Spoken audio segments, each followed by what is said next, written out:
Umaga po sa ating lahat. Maging doon po sa ating mga online worshiper na patuloy na sumusuporta at sumusubaybay sa ating mga gawain. Ayan, belated Merry Christmas and advance Happy New Year po sa ating lahat. Amen? Yung iba ay nag-prepare na siguro marahil dahil baka kung kailan ng oras na ng New Year ay doon pa magbibilihan ng mga hihanda, magtataasa ng presyo. Kaya pinag-uunahan na ng iba sa mga kapatiran natin na matatalino at sa mga she and mommies na very wise ay advance ng mamili ng kanilang panghanda. Amen? Pero masigit nating handa ang ating puso at isipan sa darating na New Year. Mas mahalagang maging handa tayo na salubungin ang ating New Year na kasama ang ating Diyos sa lahat ng ating gagawin. Amen? Are you excited sa darating na 2026? Parang nalulungkot kayo. Ganyan po ba yung excited? Siyempre, pagka-excited, full of energy. Di ba? Parang yung makikipagkita ka lang sa yung boyfriend na LDR and girlfriend. Kasi pagka miss na miss mo ang isa't isa, di ba? Very excited ka. Lahat ng bagay ay gagawin mo, lahat ng maganda, maayos. Ipapakita mo talaga ang lahat ay magiging okay pag kayo ay magkikita. Amen? Lalo na itong darating na 2026. Kailangan maging excited tayo. Amen? Parang hindi pa rin ako convinced na excited na ang bawat isa sa atin. Dahil maaaring marami sa atin ang nag-iisip at nag-aalala pa rin kung paano pagkakasyahin yata ang 500 na budget. Kaya kung kayo po ay may Biblia, tayo po ay makitayo at makibasa sa ating pag-aaralan sa gawing ito, sa umagang ito.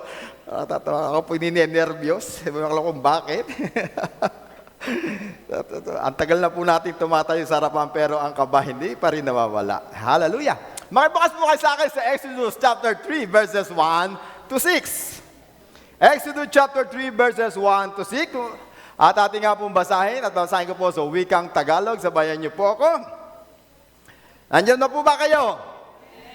Amen. Hallelujah. Basahin ko na po.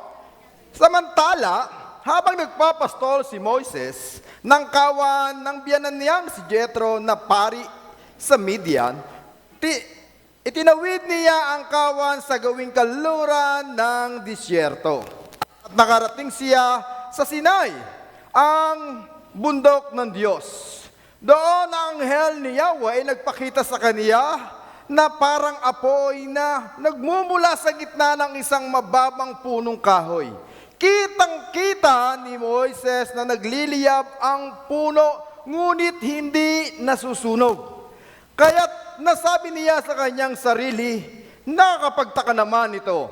Titingnan ko nga mabuti kung bakit hindi yon natutupok gayong nagliliyab. Verse 4, nang lalapitan na ni Moises, tinawag siya ni Yahweh, buhat sa nagliliyab na punong kahoy. Moises, Moises. Ano po yun? Sagot niya. Sinabi ng Diyos, huwag kang lumapit.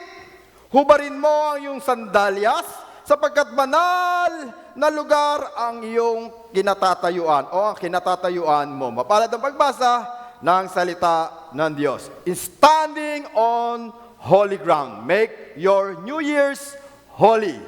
Tayo po ay yumukot. Manalangin.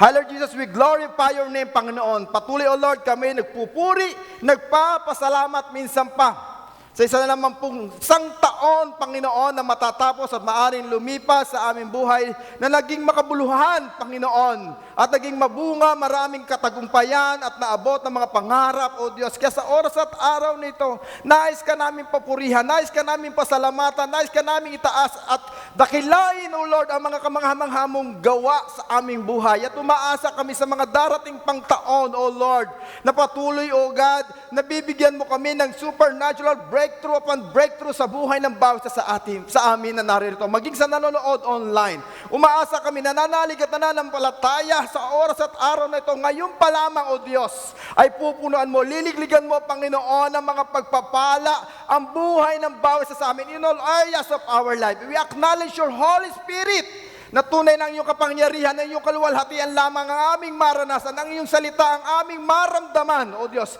na tunay na mangungusap, na tunay na papasok sa bawat puso't kaluluwa na nanonood at naririto on-site. Patuloy, Panginoon, nakasiyahan mo ang bawat isa sa amin, maging ang banal na santuaryong ito. Patuloy, O Diyos, na ang iyong nga pong kapangyarihan lamang ang aming pong maranasan. Ikaw ang mangusap at gamitin mo lamang ako, O Lord, bilang isang instrumento upang ang bawat isa sa amin ay patuloy, O Diyos, na managana, magkaroon ng kagalingan at magkaroon ng kasiyahan. Lahat, Panginoon, ng kanilang pangangailangan ay abutin mo sa pamamagitan ng iyong banal na salita. Kaya, O Lord, sa po namin pinagkakatiwala at ibinabalik ang lahat ng ito. Let your will, in your way, in your wisdom will be done. In this morning, in Jesus' name we pray, amen and amen. Hallelujah! Malakas nga pong palakpak, Panginoon! Yun na po ba yung pinakamalakas? Yung malakas na palakpak na nakatanggap ng 13-month pay. Yung nakatanggap ng bonus. Ayan, di ba? Ang daming pagpapala nating natanggap ngayong taon. At tayo umaasa, nagtitiwala, na susunod na taon ay meron pang mas magandang plano ang Diyos sa ating buhay. Say amen! Sa umaasa at nagtitiwala. Amen? At tunay nga pong sa iba, maaring nagtagumpay, maaring pinagpala, maaring nabunga, o naging mabunga ang kanilang New Year, this year 2025, at maaring ang iba naman ay naging failure sa kanila. Maaring maraming discouragement, disappointment, at marami nga po tayong mga pinangarap na hindi inabot. At yung iba naman parang nakulangan pa. Maaaring yung iba naman ay parang walang pagbabago, walang nangyari. At higit sa lahat, mas marami naman siguro ang nainis at nagalit sa taong ito. Lalo na nabalitaan mo ikaw yung malaki ang magbigay ng tax. Issue pa rin hanggang ngayon, hindi tatapos. Dahil talagang naging expose o naging kahayag-hayag yung mga pangyayari at naganap na mga balita na ating napakinggan, lalo na sa mga bagyo na ating napanood. Kung titingnan natin at sisiyatin, i-analyze, evaluate ang the whole year, marami tayong naranasan na kaiba't ibang mga pangyayari na hindi natin inaasahan, mga pahayag o kapahayagan na ngayon lang natin napakinggan at naramdaman. Pero hindi naman po yan ang nais ng ating Panginoon Diyos. That every Christmas bring changes to our lives. Amen? Lalo sa mga Christian, na sa tuwing darating ang Christmas, naalala natin ang Diyos na siyang nagbago ng ating buhay. Say amen sa mayroong mga pagbabago sa kanilang buhay. Parang mahina pa rin Parang hindi pa nagbabago. Natanggap niyo na po ba ang Kristo? Tinanggap niyo na ba si Jesus as a Savior? Yan, parang nalulungkot kayo. Kasi ang taong nakatanggap sa Panginoon Diyos, laging masaya. Laging maligaya, full of energy. Sa kabila ng pinagdaraanan natin sa ating buhay at mga sitwasyon na hindi natin inaasahan, nananatili tayong matatag, matibay sa ating pananalig at pananampalataya maging sa ating paglilingkod. Hindi naman po kayo nag-iisa sa mga naranasan nyo sa iyong buhay. Lahat tayo nakararanas po niya, mas mamatindi pa nga po ang dinaranas ng mga lingkod ng Diyos. Naniniwala po ba kayo doon? Dahil kung ating nga pong titingnan at ating pagmamasdan na ang church na ito, na sa ating nagsimula sa wala, pero ngayon ay unti-unti na pong nade-develop, nag-i-improve, at patuloy pang gagawa ang Diyos ng kamanghamanghang bagay sa pamamagitan ng bawat isa sa atin. Ako po'y tunay na na-amaze itong nakaraang last week sa ating nga pong Christmas party. Sino mga nandito? Taas nga po kamay. Mga nakatanggap ng bigas. Lahat tayo nakatanggap, di mo ba? Hindi na natin kailangan pang pumila. Dito, bukusan ang ibinibigay. Amen? Hindi na natin kailangan pang magsuot ng uniforme na pula, sabi ni Kuya Andrew, para lang magkaroon ng ayuda. Dito po, ibinibigay na. At kung inyo pong titingnan natin yung pagmamasdan, hindi naman po ganun kayayaman sa ngayon pa ang ating mga miyembro. Pero saan kukuha si Tita Richie at si Daddy Bishop ng ganong kahalaga na pati ang mga worker ay pinagpala ng Diyos ay sa nakatanggap. Ako po natutuwa at nagagalak. Talagang kung titingnan po natin, meron tayo ditong 200 to 300 plus na mga miyembro, pera pa ang mga batang maliliit, ay tunay na pagpala at nabusog. Amen? Hindi lang materially, financially, and spiritually, busog na busog sila. Kung ating pagmamasdan, hindi naman po ganun kalaki ang ating income ng church. At the same time, wala naman pong negosyo si Daddy Bishop at si Tita Reggie. Tama po ba? Saan sila kukuha ng ganun kalaking pahalaga para i-provide ang pangangailangan? Siyempre, sa ating Diyos. Siya ang natatag nito, di siya bahala. Tama po ba? Amen? Siya ang magbibigay.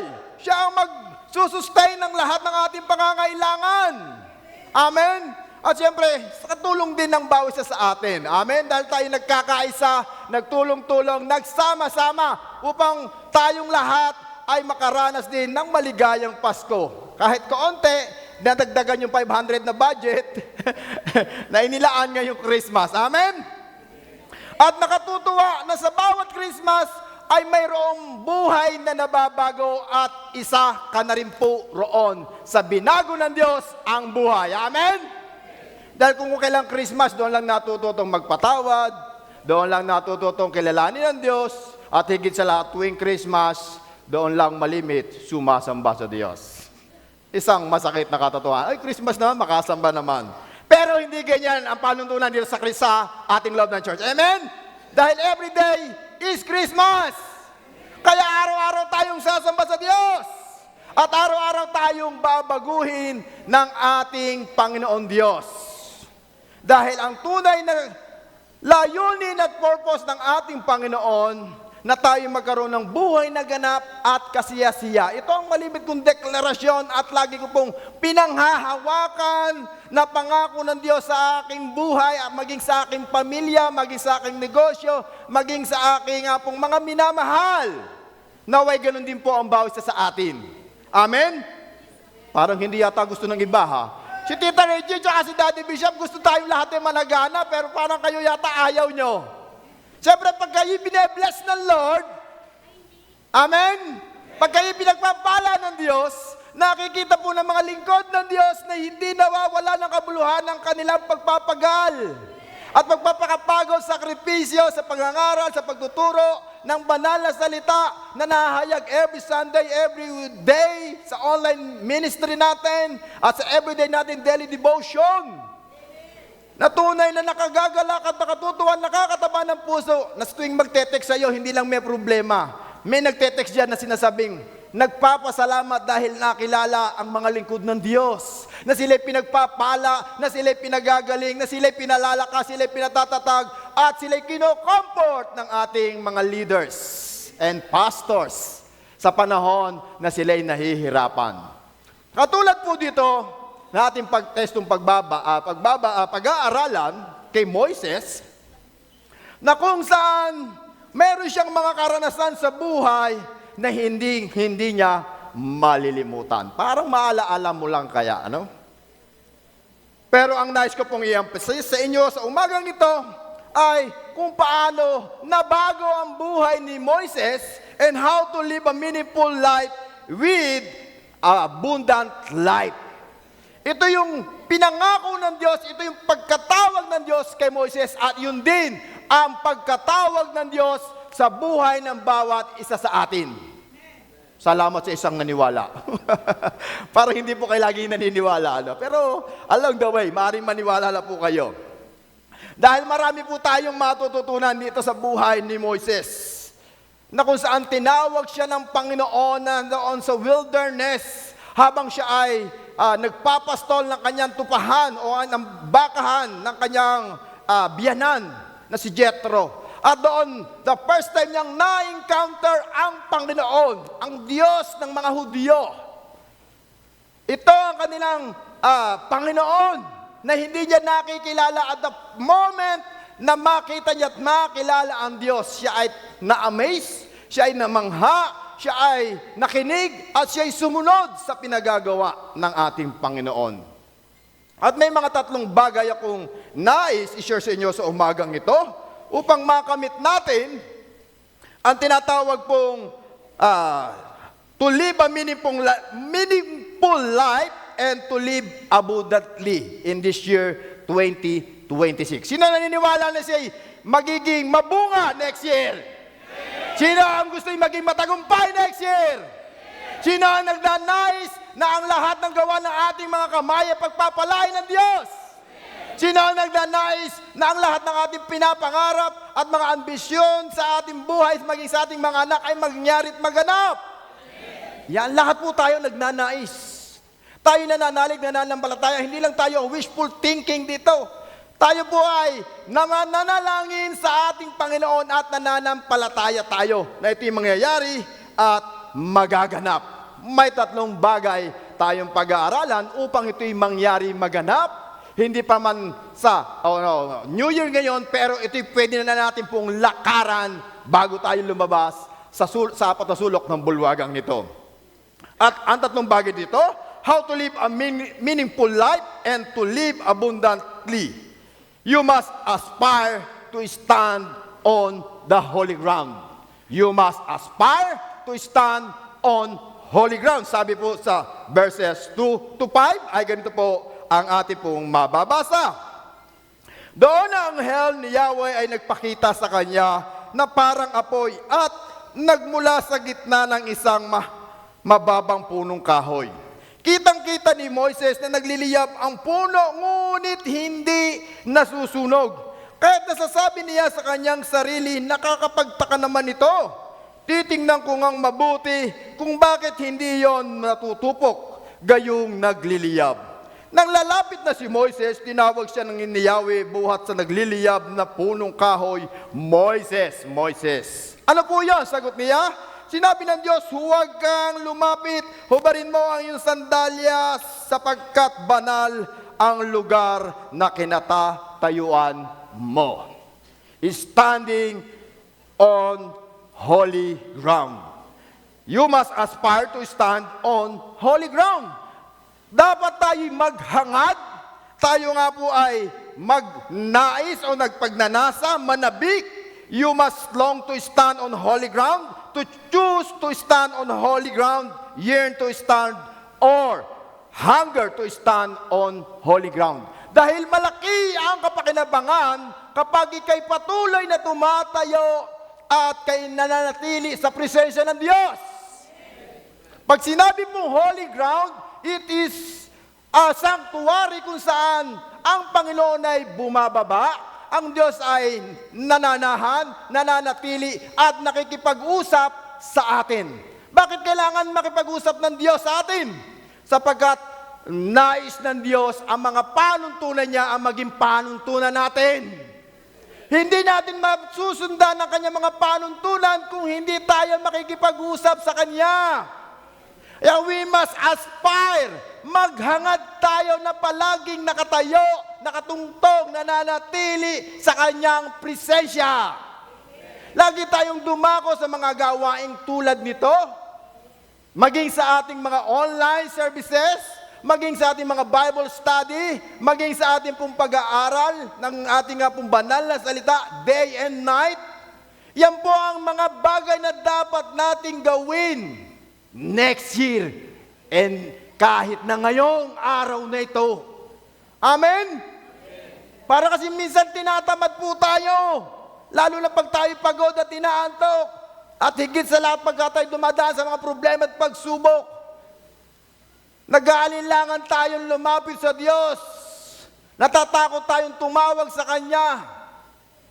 At minsan nagtatampo po tayo, katulad nitong si Moises, sa kanyang buhay, na makikita po natin na sa kanya nga pong kalagayan, akala niya okay na ang lahat sa kanyang buhay.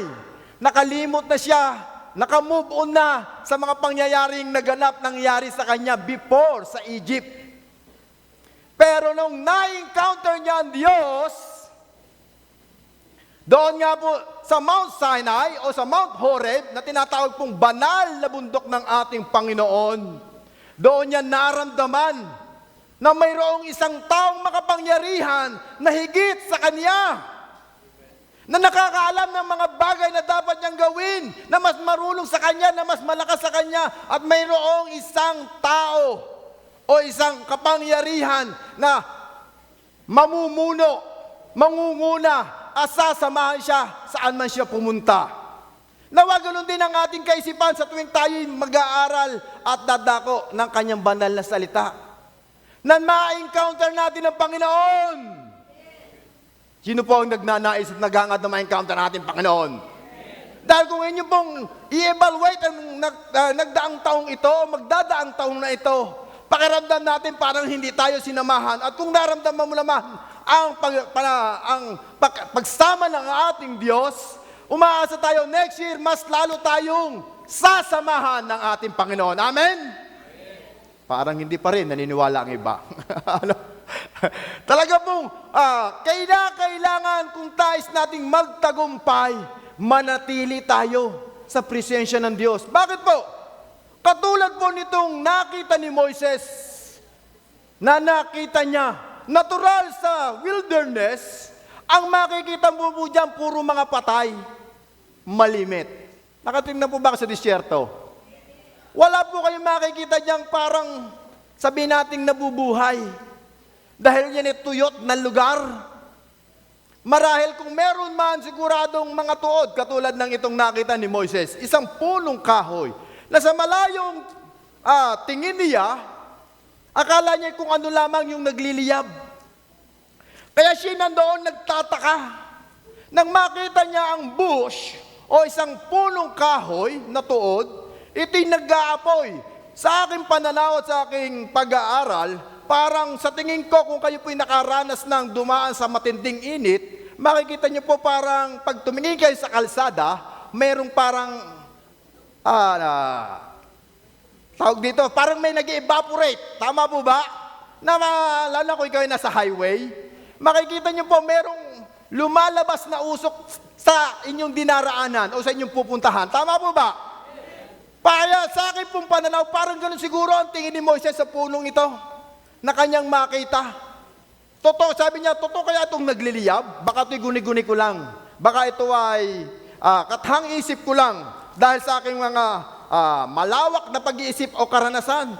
Pero sabi niya, nang makita niya at masigurado niya, talagang nagliliyab ang bush o yung tuod na puno o patay na puno. Ngunit ang nakapagtataka rito, mga kapatid, mga kapwa ko magulang, bagamat ang punong ito'y nag-aapoy, ngunit hindi natutupok. Alam po natin na lahat ng bagay na inilapit mo sa apoy, tiyak na masusunog at matutupok. Amen? Katulad po ng katawan po nating ito. Pag ito'y kiniremate sa laki ng katawan ko pong ito, ang katumbas lang ito, wala pang kalahating litrong abo. Matutupok at matutupok lahat ng bagay, kahit po yung bato, natutupok din niya sa apoy. Naluluto. Pero ang pinagtataka niya, bakit ang punong ito ay hindi nasusunog? Dahil ba ang apoy na ito ay kakaiba? This is a strange fire? Ito ba ay anong klaseng apoy? Subalit ito ay kumakatawan sa presensya ng ating Panginoon. Na no matter what happened in our life, maging sa church na ito, na naman ang pinagdadaanan natin sa isang taong nakalipas o lilipas, we still stand. Na tayo patuloy na nagpapagamit, nakatayo at nanalagana ang church na ito. Do you get my point? Na parang ikaw at ako, na sa kabila na yung pinagdaraanan sa loob ng isang taon, bakit patuloy ka pa rin pumatpaparit-parito sa loob ng church? Kahit marami kang problema, kahit meron kang mga sakit at karamdaman, kahit meron kang kakulangan sa pananalapi, kahit wala kang trabaho, bakit parit-parito ka pumupunta sa gawaing ito? Dahil nasa sayo ang presensya ng Diyos. Amen? The fire of God is within you. The Spirit of the Lord. Dahil kahit anumang problema, pagsubok na dumaan sa atin, mananatili tayong nakatayo at hindi tayo matutupok. Amen, kapatid? Sabi mo, kapatid. Tapikin mo nga, kapatid. Manatili tayo sa presensya ng Diyos. Amen? Dahil kapag ikaw ay nasa presensya ng Diyos, makasigurado ka, you can stand still or you can stood still. sa anumang pinagdaraanan natin sa buhay. Dahil tutulungan tayo, sasamahan tayo ng Diyos. Hindi ka matutupok, hindi ka matutunaw, hindi ka masisira, at hindi ka mawawalan ng pag-asa. Amen? Dahil kasama po natin ang Panginoon, kung paano tayo sinamahan this year, sasamahan pa rin tayo next year. Dahil hindi tayo iiwanan ng Panginoon. Thank you po.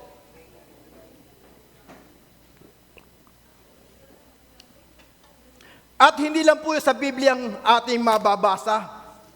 Kahit po ngayon, sa ating nga pong harapan, marami po tayong makikita ng lingkod na Diyos. Ako po ina-amaze sa ating mga kapastoran.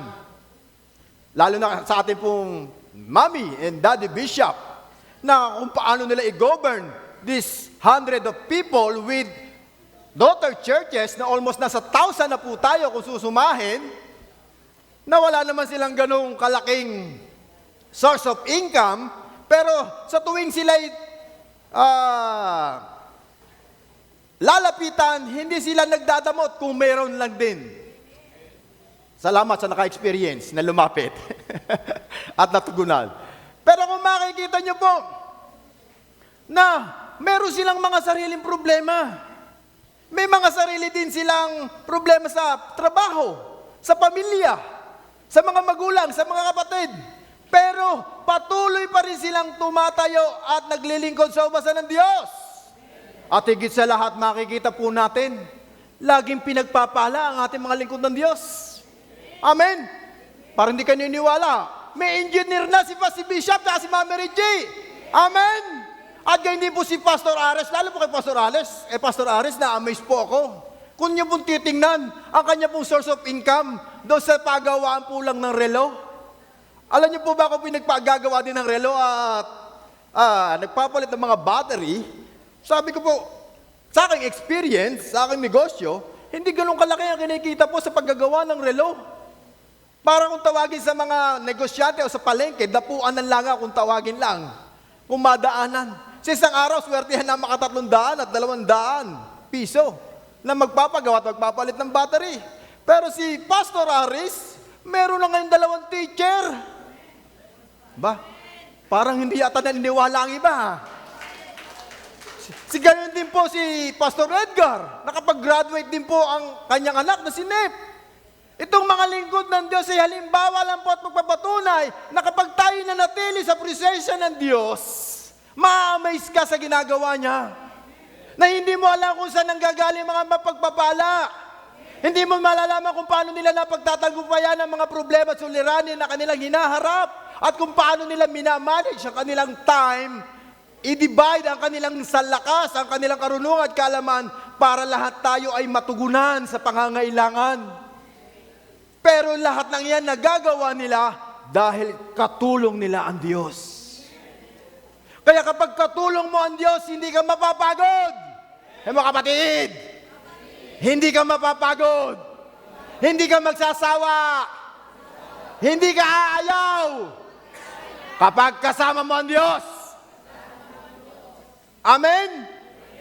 Yan ang katuluan, yan ang kabuluhan ng ating buhay kung bakit tayo dapat manatili, maghangad, na laging nasa presensya ng Diyos. Hindi po namin kayo ini-encourage na dumakot dito para lang magparami ng miyembro.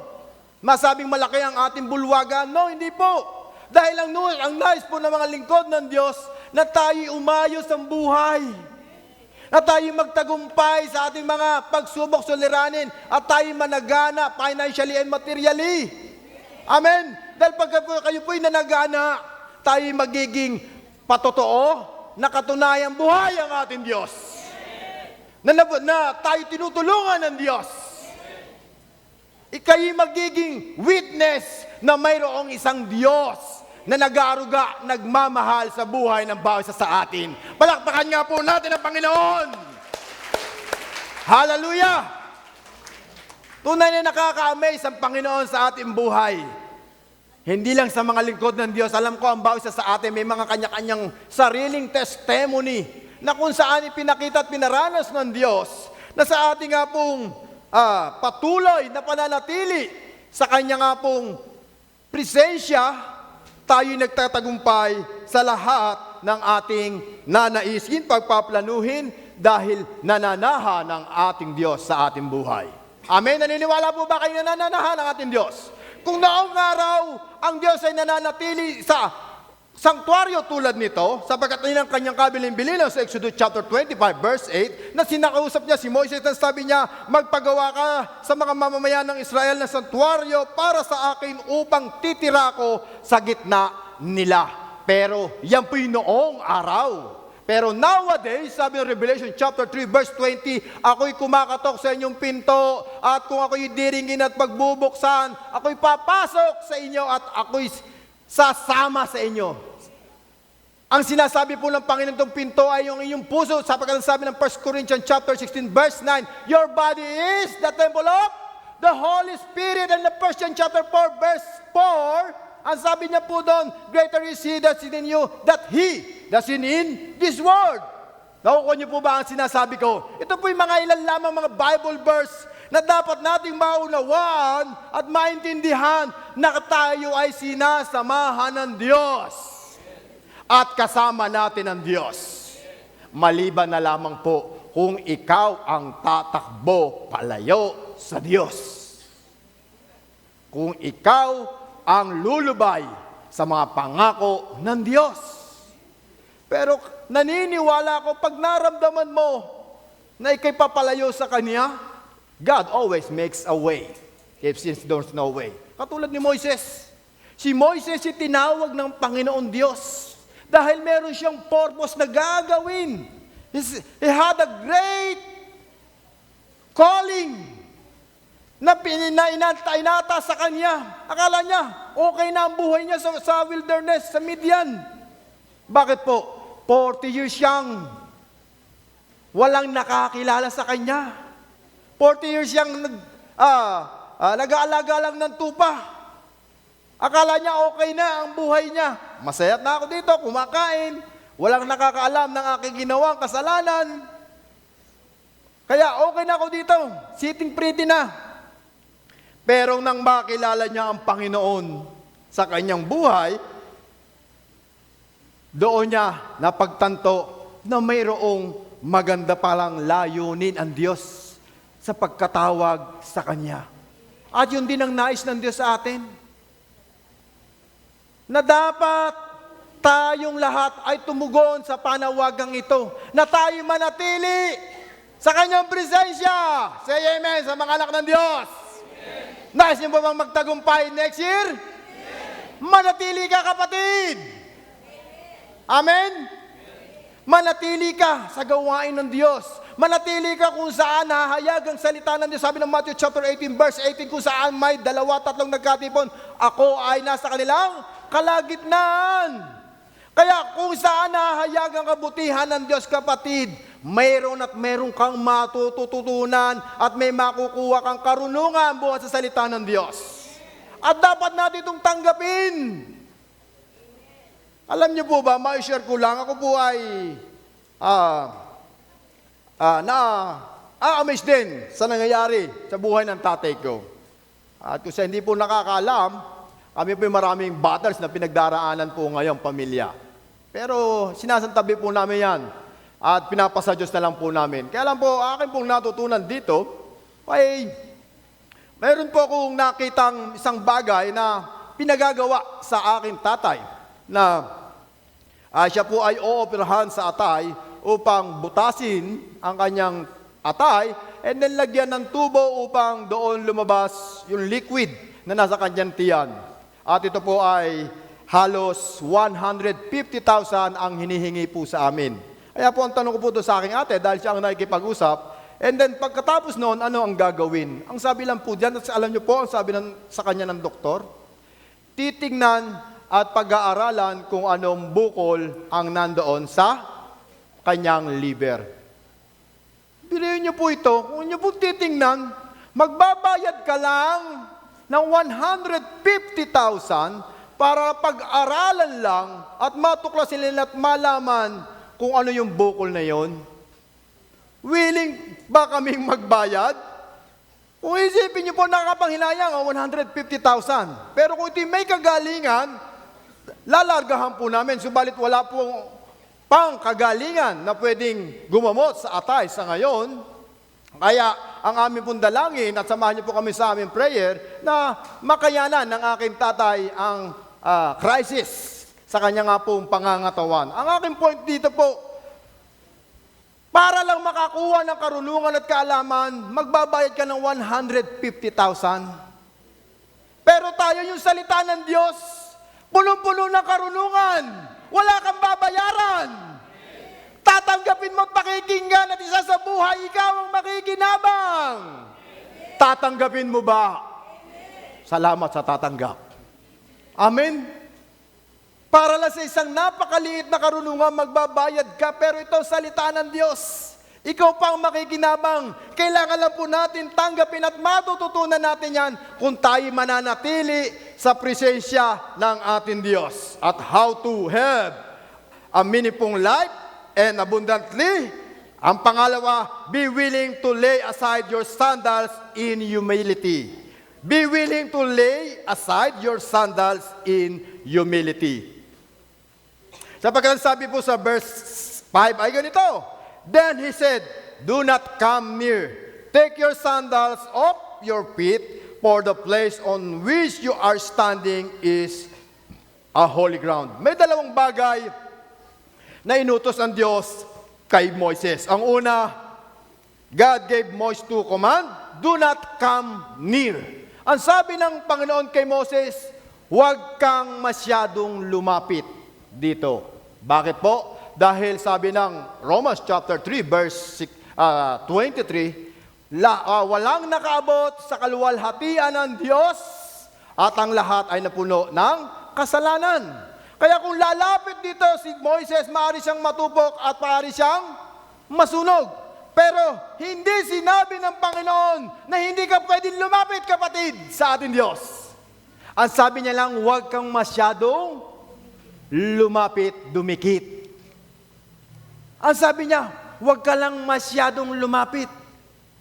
Kapatid, sa ating pinagdaraanan, sa ating nga pong buhay, hindi tayo inilalayo ng Diyos. Ang nais ng Diyos, lagi tayong lumapit sa Kanya.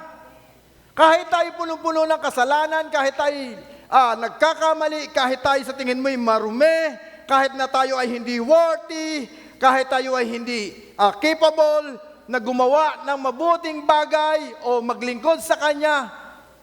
Kapatid, ngayon pa lang sinasabi ko po sa inyo at pinapaalala na hindi nagagalit ang Diyos at hindi tayo niya itinataboy kailanman. Ang nais pa nga po ng Diyos, tayo maging banal. Magpakabanal. Amen? You get my point?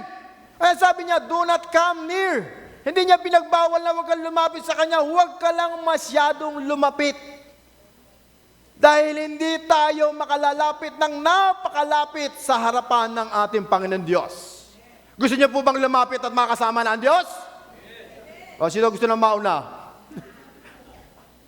Dahil kapag gusto niyo lumapit sa Panginoon, sigurado kasama niya natin siya sa langit. Amen? At ang pangalawang utos ng Diyos, take your sandals off your feet.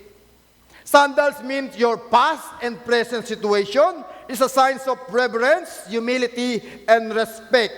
Can also symbolize the shedding of earth ties and impurities, was used as a symbol of wrong that Moses had done against the will of God. And maaari pong God is preparing Moses for sacred calling or the divine ownership. Kaya pinatatanggal ng Panginoon ang kanyang sandalyas.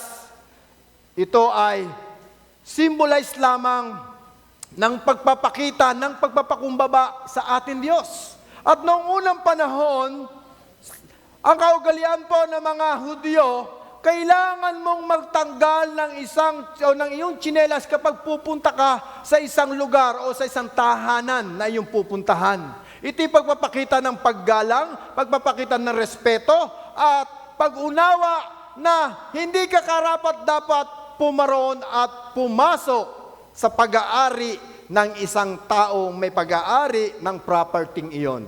Naintindihan niyo po ako? At pag ito'y hinubad mo, ito'y pagpapakita ng pagpapakumbaba, pagpapakita ng humility, pagpapakita na ikaw ay walang magagawa o wala kang ninanais na masama laban sa Kanya. Amen? Lalo sa isang tahanan. Kung tayo halimbawa magbibisita, kung maaari kung tayo bibisita at papasok sa bahay ng ating mga kapatiran, maaari po sana maghubad din po tayo ng ating mga tsinelas at sapatos. Literally. Bakit po? Dahil hindi po natin alam kung anong mga virus ang dala po niyan. At higit sa lahat, hindi po natin alam kung gaano pinahalagahan ng may-ari ng bahay ang kanyang tahanan. Maliban na lamang siguro kung sabihin niyang huwag niyo nang hubarin ang yung tsinelas, suotin niyo na lang. Pero kung maaari, ito'y pagpapakita ng ating respeto sa taong pupuntahan natin. Kaya katulad nito, ipinakikita ng Panginoon Diyos kay Moises ang karumihan na meron siya. Na hindi siya karapat-dapat, pero siya'y pinili ng Diyos. Siya'y tinawag ng Diyos na katulad mo at katulad ko, kapatid. Kaya we must willing to lay aside your sandals. Kailangan ibaba mo ang iyong sarili, kapatid. Kailangan ipakita mo na ika'y nagpapasakot, ika'y completely na sinusurrender ang iyong buhay sa ating Diyos. Dahil kapag ginawa po natin yung nalulugod at natutuwa ang ating Panginoon. Because sometimes, dahil po sa ating buhay, sa ating pong posisyon, dahil sa karangyaan nating nararamdaman at naranasan sa ating buhay, sometimes parang feeling mo ikaw na ang Diyos. Mas mataas ka na sa Panginoon. Minsan, ganito po tayong mag-isip. Minsan ay nagiging mayabang po tayo sa mga achievement na ating natanggap. Sa negosyo na ating mga nabuksan, mga properties. Minsan, nakakalimutan na natin at nakakaligtaan na natin na mayroong isang Diyos na nagbigay at pinagkatiwala ang mga bagay na ating tinatamasa. Amen? Na minsan kahit tawagin tayo ng mga pastors, ng mga leaders para ipag-pray, parang ayaw mo na pumunta at dumulog. Na ilang beses na nanawagan, ilang beses nang nangusap, nag-announcement, na pinagagawa ng ating mga leaders, hindi tayo nasunod. Pero kung nais natin na matanggap talaga ang buhay na kaganap-ganap at kasiya-siya, kailangan sumunod tayo sa mga lingkod ng Diyos. Amen? Pagpapakita na tayo sumusunod sa lingkod ng Diyos at tayo nagpapailalim sa kapangyarihan ng Diyos, hindi ng taong nasa katayo sa inyong harapan. Lalo po ngayon, meron po tayong anointing of oil. This is an impartation of the anointing. Sino excited na matanggap ang anointing na buhat sa ating mga lingkod ng Diyos? Dahil napakahalaga ng impartation ng lingkod ng Diyos sa atin. The impartation sa oil or the anointing of oil sa ating buhay ay pagpapakita ng connection natin sa Panginoon Diyos, pagpapakita ng ating relasyon sa ating Diyos, pagpapakita po ito ng preparation, ng protection, and then ng salvation. Maraming kapakinabangan ang ibig sabihin po ng anointing of oil. Kaya po tayo lagi po dito nagkakandak ng anointing of oil. Dahil nais po nating ma-impart ang pagpapala at ang blessing, ang karunungan na pinagkakaloob ng Diyos sa mga lingkod na Kanyang ginamit sa inyong harapan. Gusto niyo pa bang higit na maramdaman ang mga pagpapala ng doble pa sa kanilang naranasan? Ba? Excited na sila, Bishop. Konting panahon na lang. Tatapusin natin yung mensahe. Amen? Kung excited kayo, gusto ko una-unahan tayong pupunta rito lahat. Amen? Ba, parang hindi na. Kanina excited. Bago ngayon, ayaw na sumagot. Hindi po ito para sa amin. Ito is para sa mga taong may humility na nagpapakita ng humbleness, that apart of Him we can do nothing. Hindi tayo makatatanggap ng tunay na pagpapala, kalayaan sa lahat ng ating nararanasan kung tayo mananatili sa ating mga sandalyas. Sandalyas is a symbolize only ng iyong katayuan, ng iyong karunungan, ng iyong kaalaman, ng iyong sitwasyon, ng iyong problema, at yung mga pinagdadaanan, kapatid. Kaya kung mananatili ka dyan, kapatid, walang dumating na New Year. Walang dumating na pagbabago. Nakiselebrate ka lang. Pero ang buhay mo, kapatid, ganon at ganon pa rin. Pero kung excited ka, dapat excited din ang puso mo na tumanggap. Amen? Katulad ni Moises, sabi niya, nakapagtataka, walang income ang church, walang negosyo si Tita Reggie, walang negosyo si Bishop, pero panay ang pamudmod, panay ang bless. Di ba sabi ng Biblia, mapalad ang mga nagbibigay kaysa sa tumatanggap? Kaya lalo silang pinagpapala. Kaya sino nais pa ng mga pagpapala? Kailangan natin ng anointing. Hindi anointing. Anointing. Yung anointing na nanggagaling sa Diyos. Yung kapuspusan ng kabanalan, ng kapangyarihan, ng kalakasan, kagalakan, at ng mga nais pa ng Diyos na gawin sa ating buhay na hindi po namin alam. Pero dahil sa anointing, katulad ng ginawa ni Propeta Samuel kay David, is almost 20 years bago mapulpil ang promise ng Lord na siya'y maging hari, pero nangyari at naganap. Amen? Mangyayari at magaganap kung ano ang kalooban ng Diyos sa ating buhay. Pero I do believe personally, hindi na tayo kailangan maghintay pa ng 20 years para mangyari yon. Kailangan mo lang nasahin now. Gustuhin, desirein, maghangad, manabik. Ba, parang nananabik lang tayo lagi sa ayuda, sa pagpila. Madaling araw pa lang nakapila na, baka maunahan. Pero sa anointing, ayaw nang tanggapin. Amen? Laging nandoon nangunguna, ang daming pila roon. Unahan ko na. May bigas na bigay.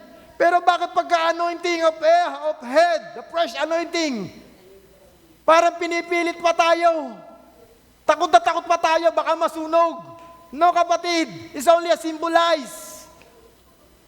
Ito lamang po isa nga pong, hindi po sasabihin ritual lang, pero ito po ay galing sa ating Diyos. Hindi gagawin ito para lamang po magpakitang gilas. Ito ay para lamang masabing nag-a-anoint ang lingkod ng Diyos. No! Ito ay buhat sa pangungusap ng Diyos na kailangan ng bawat isa sa atin ay na-anoint ng langis. Hindi lang nga po maari yearly. Kung maaari nga, mas maganda every Sunday. Na-anoint tayo ng langis. Kaya lang, nagiging problema po sa atin, nagiging idolatry tayo. Kaya lang kung mapagpapala, kailangan mapahiran ako ng langis. Yung alam mo naman, yung pananalig at pananampalataya natin, nandoon na sa langis. Wala tayong pinagkaiba sa ibang relihiyon pagka ganun.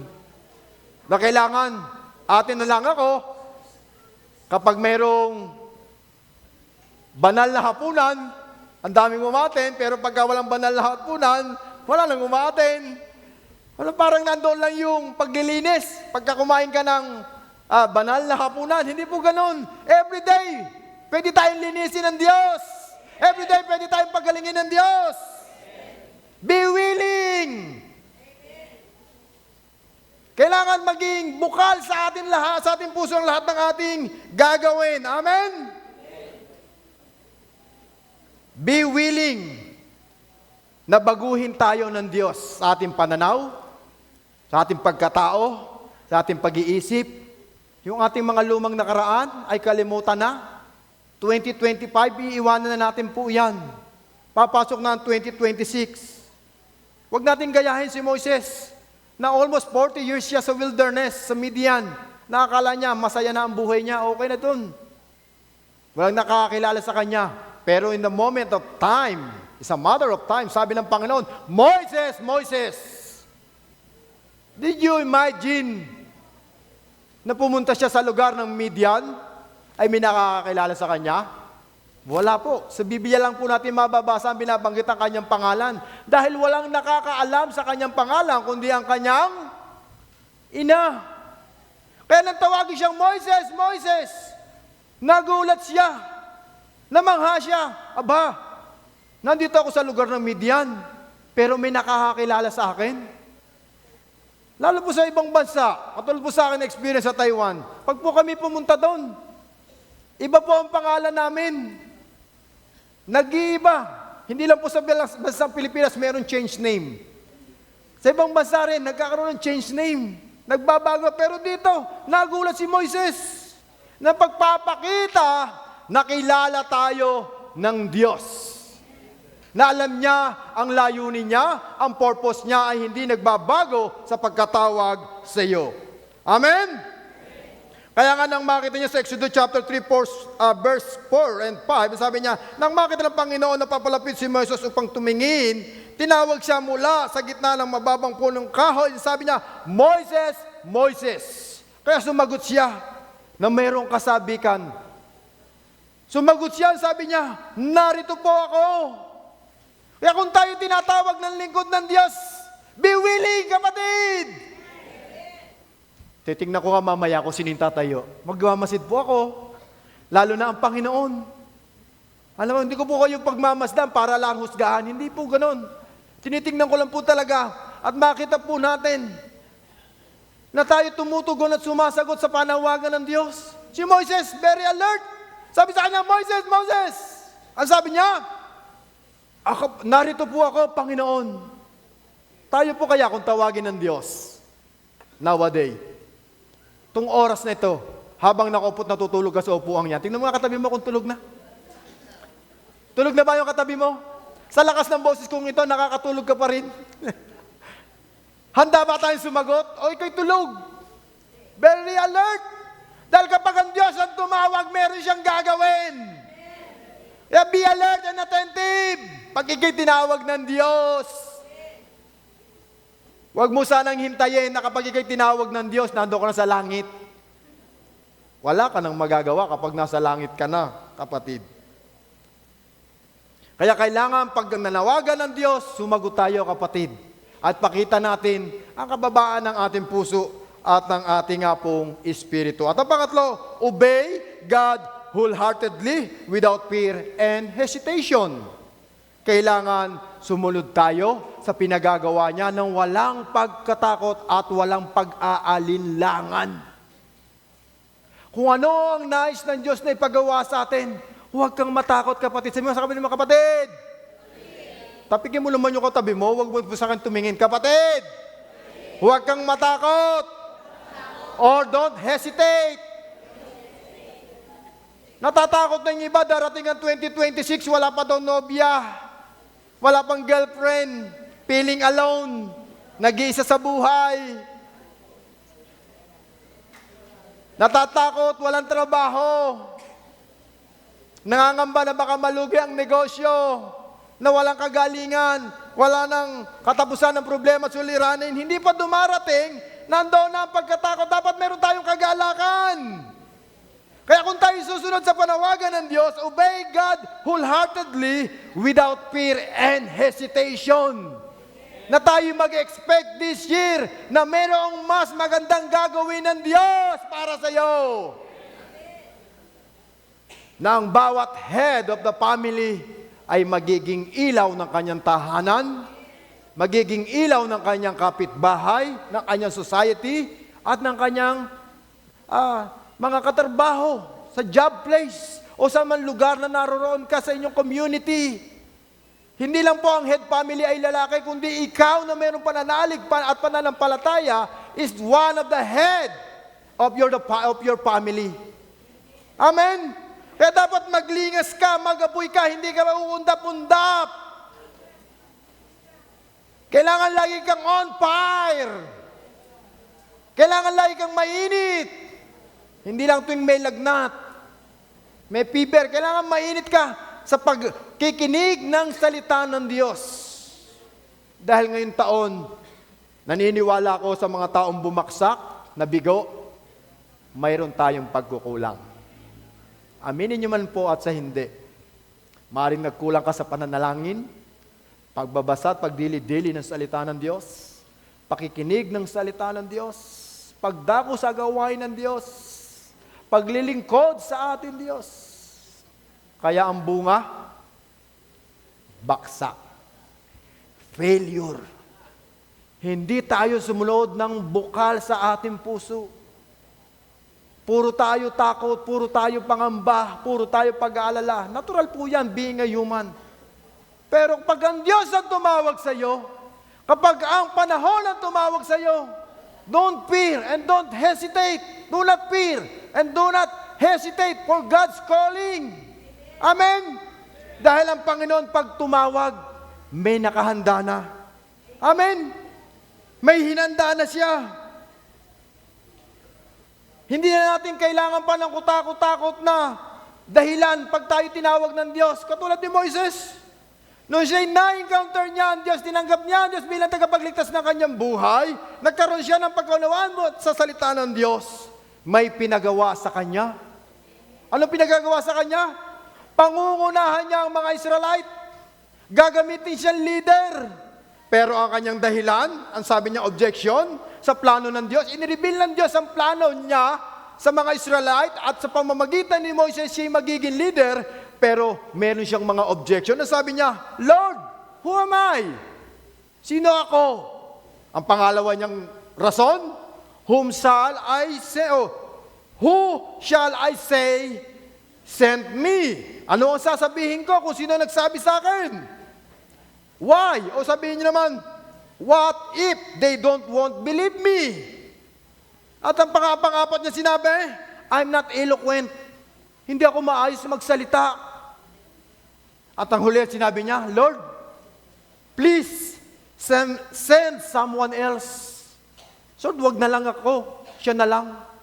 Pag perong pinagagawa ang Diyos, malimit, umiiwas tayo. Di ba, kapatid? Pero pagka pinagpapala o merong ibibigay na 1,000,000 ng Diyos, bigyan ka ng 1,000,000, tatanggi ka kaya?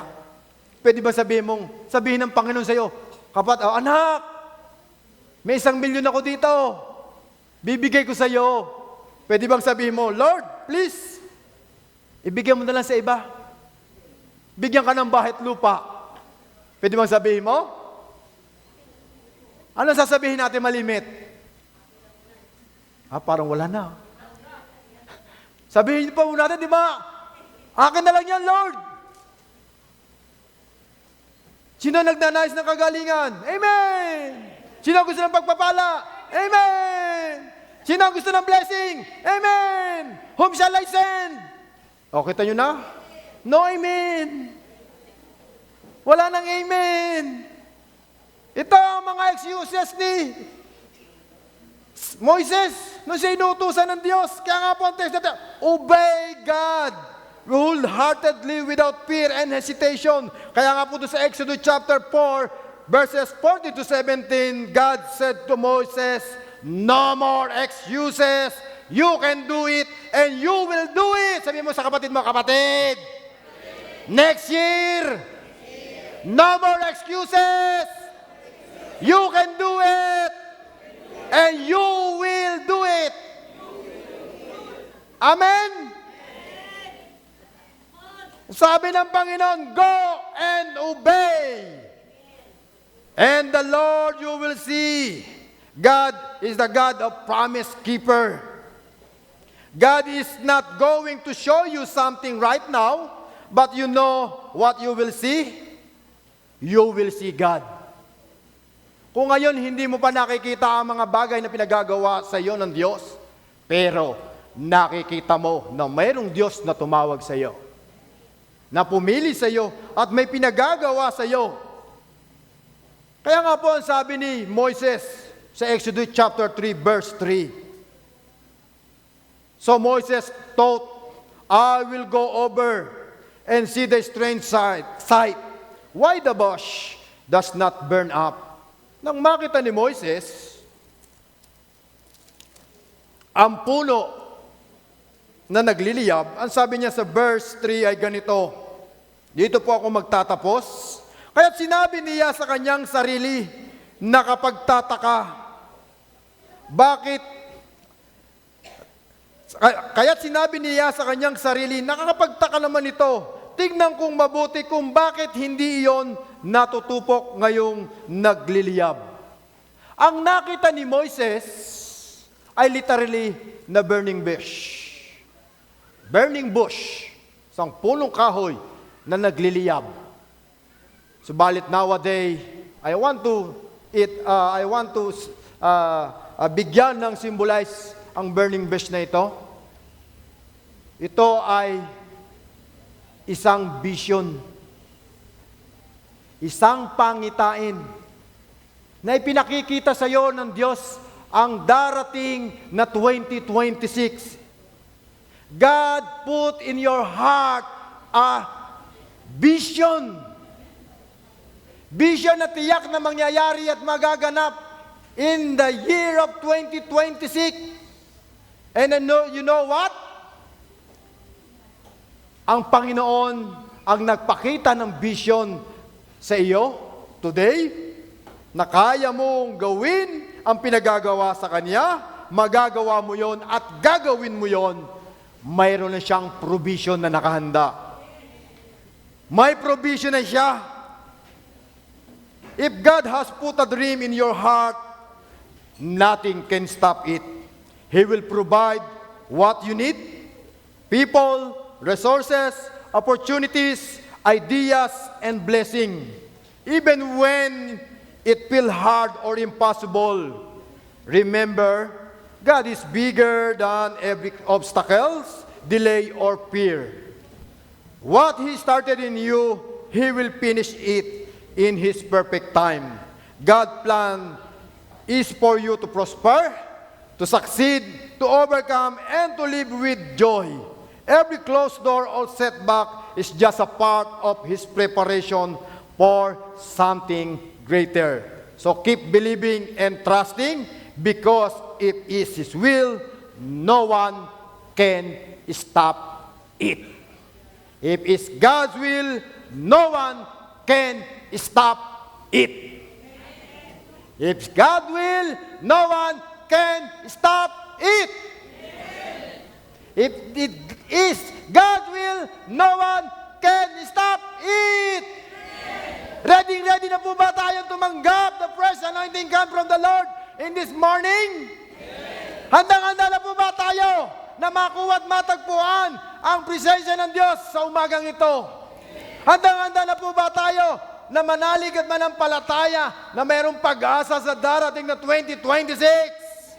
At ang vision na yan ay nasa puso't isipan mo na, kapatid.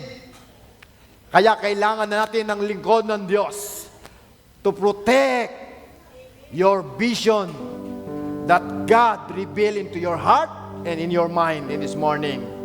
Let's stand on our feet and allow the Holy Spirit lead us and guide us and prove to all of us that God who calls you is a promise keeper. Na gagawin niya ang lahat ng pangako na pinangahawakan mo at hindi siya nagkamali ng pagkatawag sa iyo at kung bakit narinig mo ang mga salitang ito na iyong napakinggan at ating pinagbulay-bulayan. Sa umagang ito, narito ang mga lingkod ng Diyos upang patunayan na ang mga salitang nadinig mo at tinanggap sa umagang ito ay mangyayari at magaganap sa pamamagitan ng mga lingkod ng Diyos na narito. It will come to pass, every single word that you keep with faith. Ang lahat ng yan ay mangyayari sa pamamagitan ng iyong pananalig, pagtitiwala na may pagsunod sa ating Diyos. And to God be the glory.